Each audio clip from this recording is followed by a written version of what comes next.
So this is the leg extension machine. Again, prior to starting your machine, please check all your weights and make sure it's an appropriate weight setting before you get started. Then you're going to check two settings typically on a leg extension.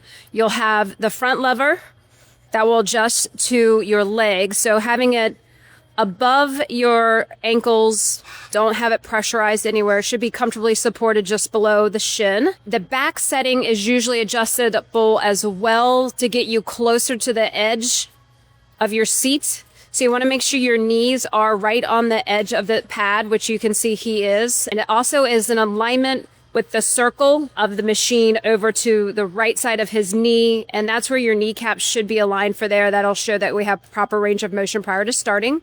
Some of the machines have these big circles. You'll see to the right of him, he has machines where they go from 1 to 12. This will actually move the lever, so it'll change your range of motion. If you don't have this, not all gyms have this, please ignore this part of the exercise. Other than that, when you go to lift, you're going to hold onto your handlebars, making sure you're fully supported downward into the seat, and then extend upward. Do not feel that you need to fully extend your legs and lock them out. You will injure your knees, but go up to a range of motion that's comfortable where you can actually move correctly without overextending the knees.